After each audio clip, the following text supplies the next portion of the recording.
Good morning, dear students. Today we are going to start a new chapter from the physics portion, that is chapter 11, force and pressure. So, this chapter you will be doing in your physics notebook, and let's start with the chapter.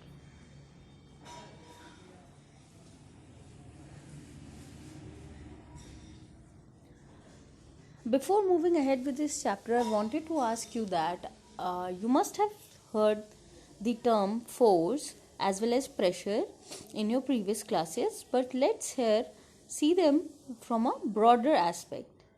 So, students, force is a push or pull or both which is being felt on an object, or else you can say that कोई भी जब आप किसी भी object को push या pull करते हैं then you apply force to move that object and this is been termed as force as a force cannot be seen but we can feel and observe the effects of the force. यानी कि हम जो force के effects हैं उसको देख नहीं सकते, छू नहीं सकते, बट हम उसके ऑब्जर्व जो इफ़ेक्ट्स हैं उनको हम क्या कर सकते हैं, बस हम उन्हें फील कर सकते हैं. ठीक है. नाउ मूविंग अहेड, जैसे कि आपने देखा, मैंने आपको अभी बताया कि फोर्स क्या होता है. इट इज़ अ पुश और pull which is been applied on an object. जैसा कि इस सेंटेंस में था कि जो फोर्स होती है आप उसको देख नहीं सकते but you can only feel it. ठीक है. अब जो फोर्स लग रही है आप सिर्फ उसे फील कर सकते हो. That is the effects of the force. Now push क्या होता है जानते हैं, और पुल, and simultaneously we'll see some examples of this. So students, push is a force to move an object away from our body. आपने देखा होगा जब आप फोर्स लगाते हो किसी भी ऑब्जेक्ट पर ताकि वो हमसे दूर हो जाए, यानी कि आपसे it should move away, then it is known as push. Okay. And when you pull, it means you apply force to move an object towards your body. यानी कि जब आप पुल करते हो तो you are applying the force on the object so that it comes near you. Okay, is that clear now? I hope this is clear.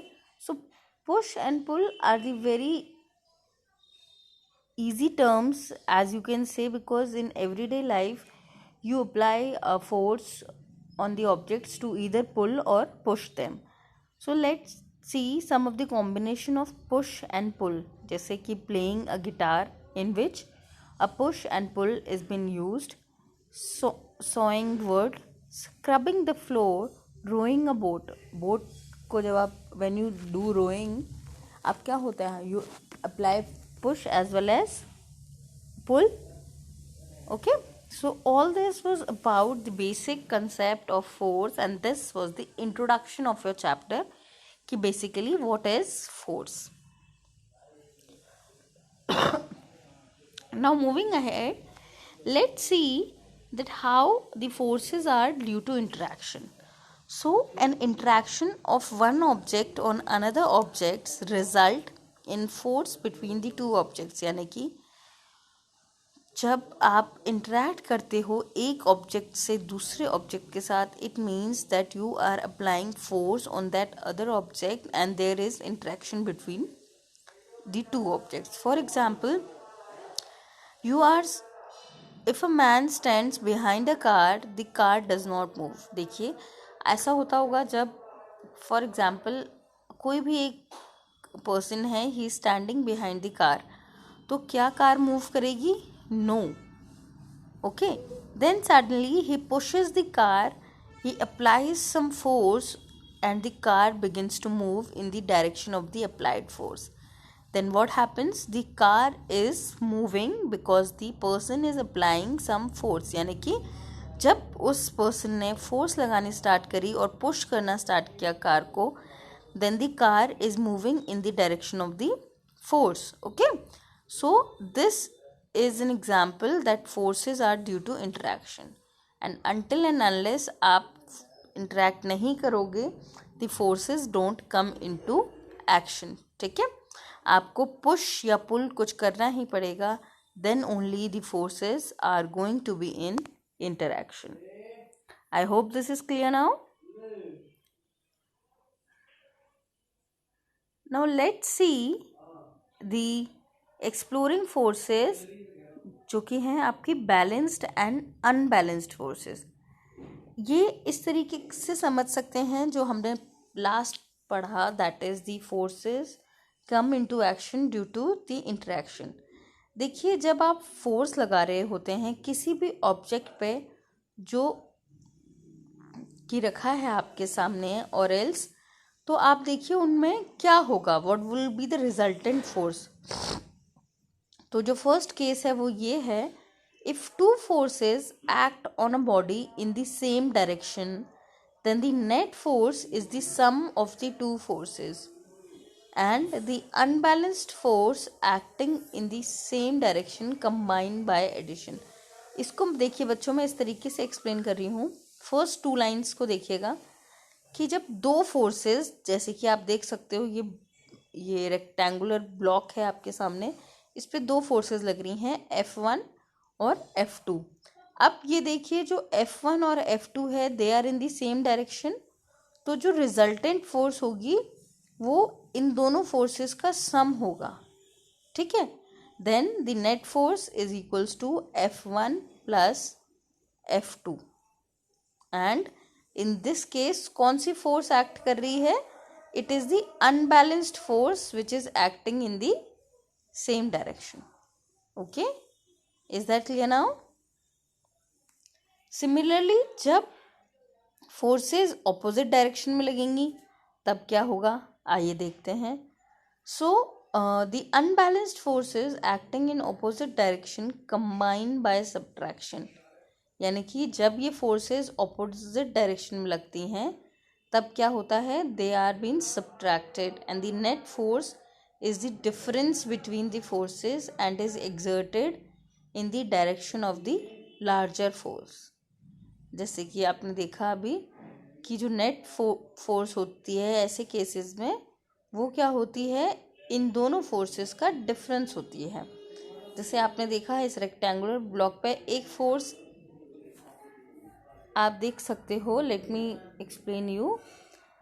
As you can see force 1 है आपकी ये, तो ये आपकी इस डायरेक्शन में लग रही है. ठीक है, सिमिलरली फोर्स 2 है ये, तो ये आपकी इस डायरेक्शन में लग रही है, तो ये दोनों ऑपोजिट डायरेक्शन में है.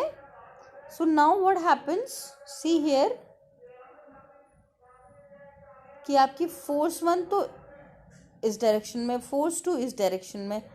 सिमिलरली अगर फोर्स इसका एंटी कर दिया जाए कि फोर्स 1 इस डायरेक्शन में और force 2 in the opposite direction, then what happens, you can see that जो रिजल्टेंट फोर्स होगी वो होगी आपकी F2 माइनस F1. ठीक है, this will be your resultant force and always remember this criteria. और जहाँ पे जो F2 होगा वो F1 से हमेशा बड़ा होगा, यानी कि force 2 would be always larger than force 1.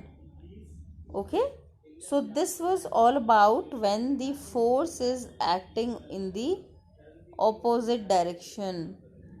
समझ में आया आपको? जब आपकी फोर्स ऑपोजिट डायरेक्शन में काम कर रही है, ये बात तब की है. Is that clear? Okay, now moving ahead.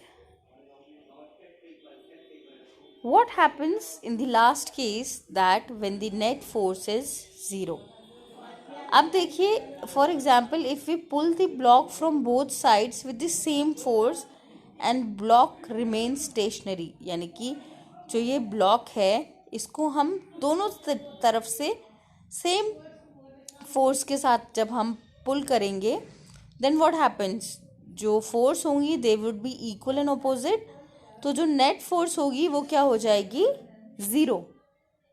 ठीक है, जैसे कि देखिए आप क्या कर रहे हो, इसको इस तरफ से भी सेम डायरेक्ट फोर्स लगा रहे हो और इस तरफ से भी आप सेम फोर्स लगा रहे हो इस ब्लॉक पर, तो जो फोर्सेस होंगी वो इक्वल होंगी। जैसे कि लिखा है the forces are equal and opposite. ठीक है, ऑपोजिट क्यों? क्योंकि एक इस डायरेक्शन में जा रही है, एक इस डायरेक्शन में जा रही है। तो जो नेट फोर्स होगी वो क्या हो जाएगी? ज़ीरो हो जाएगी। ठीक है, and in such a pair of forces are known as balanced forces. Balanced इसलिए क्योंकि आपने देखा ये दोनों तरफ से बैलेंस्ड है। Is that clear? And the balanced forces do not change the state of rest or motion of an object, however they can change in size and shape of the object. Okay, यानी कि ये क्या करती हैं? they cannot change the state of rest of the motion, but ये क्या size और shape change कर सकती हैं object का। is that clear students? I hope now the three cases are been clear to you।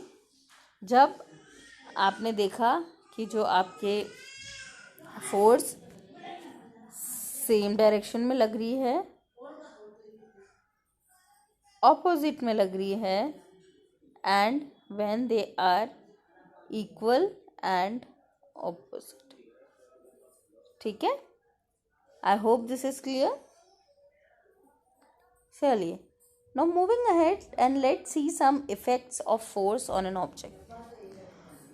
So on seeing the effects of force on an object, you can say कि force can make an object to move from rest। जैसा आपने देखा पहली picture जो आपको यही दिखा रही है कि force क्या होता है, it can make the object move from rest, and next force can stop a moving object। force क्या कर सकती है? it can even stop the moving object। Next, force can change the speed of an object if it is moving, whereas force can change the direction of the motion of an object, and force can change the shape of the object. And you can also know that force may cause one or more of these effects. Students, you can see these pictures clearly show you the effects of force on an object। जैसे कि आपने देखा force can make an object to move from rest, यानी कि जब आप किसी भी ऑब्जेक्ट पे फोर्स सप्लाई करते हो और वो ऑब्जेक्ट रेस्ट पे होता है, देन इट स्टार्ट्स मूविंग। ठीक है, next is force can stop a moving object. Suppose for example of a football keeper क्या होता है? गोलकीपर। वो क्या करता है? बॉल रोकता है, जो कि एक मूविंग ऑब्जेक्ट है। ठीक है, similarly force can change the speed of an object as it is moving. The case of riding bicycle क्या होता है? जब आप धीरे धीरे साइकिल चलाते हो तो आपकी स्पीड क्या होती है? कम होती है, and when you apply more force then the speed of your bicycle also increases। okay, now similarly force can change the direction of motion of an object। so in this it is an example of a cricket ball। जैसे कि आपने देखा होगा what happens कि जो cricket ball है आपकी when it is been hit by the player, then what happens कि जो ball है उसका मोशन चेंज हो जाता है। Similarly it can change the shape of the object as it can change the shape of the object because इसका example ये हो गया when you turn the dough into a chapati. आप देख सकते हो जो लास्ट पिक्चर है उसमें यही है। तो क्या हो रहा है? फोर्स लगाने पे ऑब्जेक्ट का शेप चेंज हो रहा है। ठीक है, Is that clear now? उसी तरीके से देखिए यहाँ कुछ और एग्जाम्पल्स हैं।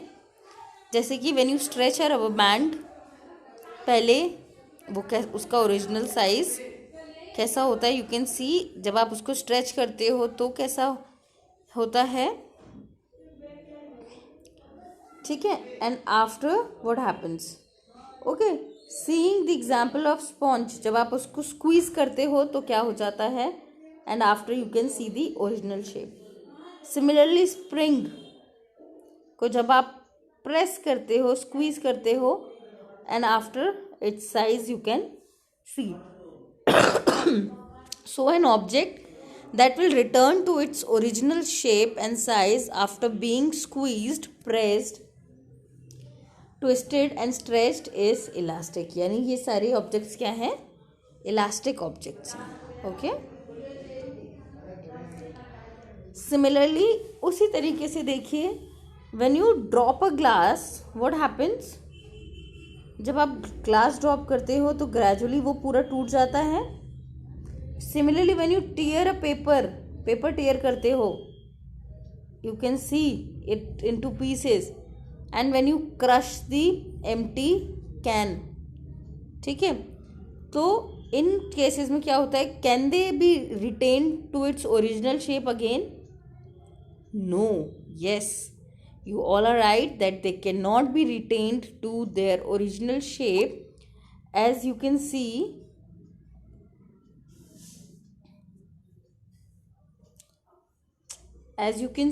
that when an object that will not return to its original shape and size after being squeezed, pressed, twisted and stretched is inelastic. यानी कि ये सभी किसके एग्जाम्पल्स हैं आपके, इन इलास्टिक ऑब्जेक्ट्स के. ओके, एंड इससे पहले आपने इलास्टिक ऑब्जेक्ट्स के एग्जाम्पल्स देखे थे. ठीक है, now students let's see the next part, that is the types of forces. So basically there are two main types of forces and they are contact forces as well as non-contact forces. अब देखिए contact forces क्या होते हैं, the forces which are being exerted by one body on another body when they are in contact with each other. यानी कि नाम से you can judge कि जब आप किसी बॉडी के साथ कॉन्टैक्ट में हैं then you can say that the contact forces are in action. और इसके दो एग्जाम्पल्स हैं आपके पास, muscular force and force of friction. Similarly जो नॉन कॉन्टैक्ट फोर्सेस हैं, they are being exerted by one object on another object without any contact with each other. यानी कि इनमें there is no contact between the objects and they are taking action. So the non-contact forces are of three types. They are magnetic, electrostatic and gravitational force. Okay, so basically you have 5 type of forces, that is muscular force, force of friction, magnetic force, electrostatic force and gravitational force. अब इन्हीं 5 तरीके की forces को आपने 2 categories में categorise किया हुआ है, जो कि हैं आपकी कॉन्टैक्ट फोर्सेस की category and non contact forces की कैटेगरी. तो कॉन्टैक्ट फोर्सेस में आपकी आती हैं muscular force and force of friction. उसी तरीके से नॉन कॉन्टैक्ट फोर्स की कैटेगरी में आती हैं magnetic force and electrostatic force where as gravitational force. Okay, now let's see the first contact force, that is muscular force. Muscular force is the force exerted by the muscles of our body. यानी कि ये force है, ये कब exert होती है, it is been exerted by the muscles of our body. And when we use muscular force for various activities like animals like bullocks, horses, camels, donkeys, elephants also use muscular force to perform various task. अब आप देखिए, जहाँ भी आप अपनी daily life में in the various activities you do and you use your muscle power और the muscular force, that is the examples where you are using the muscular force. ठीक है, जैसे कि एग्जाम्पल है lifting a book, riding bicycle, jumping. Okay, all these are examples of muscular force. And human beings and animals are the only living organisms which apply muscular force to do their daily activities. Okay, so I hope this is clear. Now moving ahead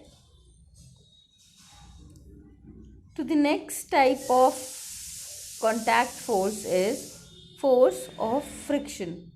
So force of friction is the force which opposes the motion of an object over a surface. यानी कि force of friction के बारे में आप पहले भी पढ़ चुके होंगे. Friction is the force which opposes the motion of an object. यानी कि जब वो किसी भी ऑब्जेक्ट के मोशन को अपोज करती है कोई फोर्स, तो वो फ्रिक्शनल फोर्स होती है. फॉर एग्जाम्पल देखिए, a ball rolling on ground gradually slows down and comes to rest due to friction. जैसे आपने देखा होगा, एक बॉल है, if it is rolling down then क्या होता है, धीरे धीरे it come to rest. So this is due to the force of friction. Okay, let's see one more example for this. If we stop pedalling a bicycle, यानी कि जब हम एक बाइसिकल को पैडल करना, when we stop it, it gradually slows down and comes to stop due to force of friction. And in that case you can see, जब आप bicycle को पैडल नहीं करोगे, then what happens, the force of friction की वजह से your bicycles it comes to rest and it gradually stop. This is the thing which happens. Yes, as this was all about the force of friction, and you can also see various examples from your daily life and we can discuss them in class. Coming to the next non-contact forces, and in which the first force is the magnetic force. Students, pay attention to this because magnetic force is the force which is exerted by magnets. आप सभी ने magnets देखी ही होंगी, and most probably when the school reopens I'll show you from the lab that how exactly these type of magnets looks like, and you can easily categorize the north and the south pole in these magnets. Okay, अब आपने देखा होगा what happens जब आप magnet को किसी भी steel या आयरन ऑब्जेक्ट्स के पास लाते हो, क्या होता है, it gradually attract them. Yes, so this is the magnetic property of the magnets की वो कोई भी ऑब्जेक्ट्स को अपने से क्या करती हैं, दे अट्रैक्ट और they repel.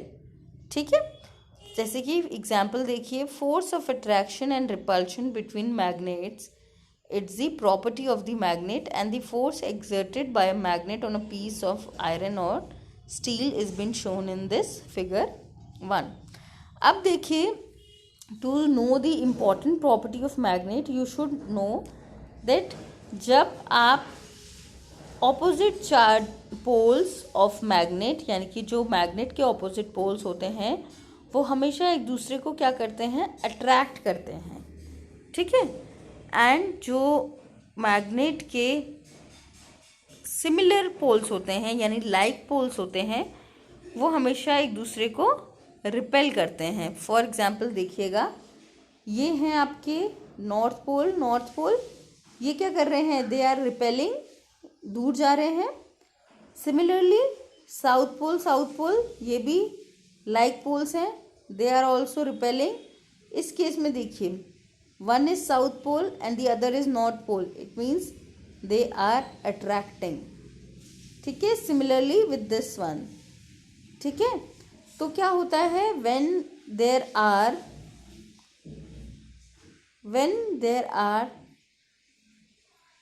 unlike poles, the magnets attract each other, and where there are similar poles they repel each other. इस केस में रिपल्शन होगा, इसमें attraction.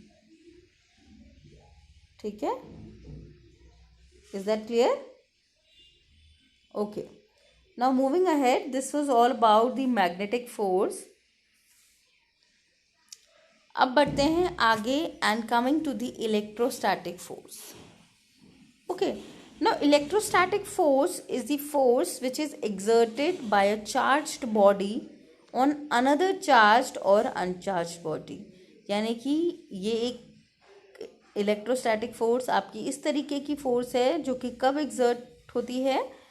It is been exerted by a charged body on another uncharged और charge body. ठीक है, इसका सबसे अच्छा एग्जाम्पल है जो कि आपने भी अपने चाइल्डहुड डेज में ट्राई किया होगा, that a plastic straw charged bye rubbing with paper attracts a suspended plastic straw. और एल्स आपने देखा होगा जब आप कोम को अपने हेयर में रब करके and you attract the bits of paper, तो क्या होता है, पेपर के जो बिट्स होते हैं वो अट्रैक्ट हो जाते हैं. सिमिलरली आप किसी बच्चे ने अगर कोम के साथ नहीं परफॉर्म की है ये एक्टिविटी तो काफ़ी स्केल के साथ भी करते हैं. अगर नहीं किया है तो you should do it once.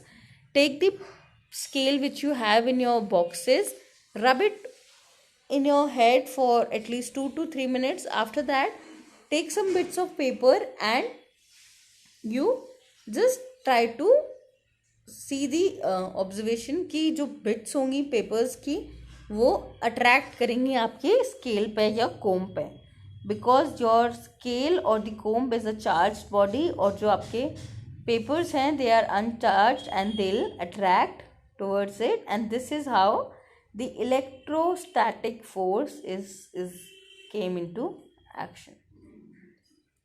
ठीक है, ये थी बात आपकी इलेक्ट्रोस्टैटिक फोर्स के बारे में. Now moving ahead to the next type of force which is under your non contact force.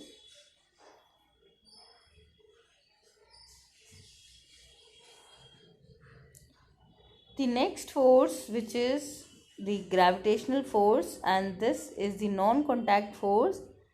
And gravitational force is the force which is exerted by the earth on all the objects. यानी कि ये एक force है जो कि अर्थ द्वारा exert करी जाती है to all the objects which are present in this universe, and it gradually pulls all objects towards the earth. ये क्या करती है, जो जितने भी ऑब्जेक्ट्स हैं उनको पुल करती है अपनी तरफ. ठीक है, फॉर एग्जाम्पल इतने सारे जो पिक्चर्स दे रखे हैं, you can clearly see the examples. क्या होता है, अ कॉइन और pen falls down when it slips off your hand. जब आपके हाथ से कोई भी कॉइन कोई भी पेन क्या होता है, स्लिप होता है, तो ग्रेजुअली कहाँ जाता है, it falls on the ground.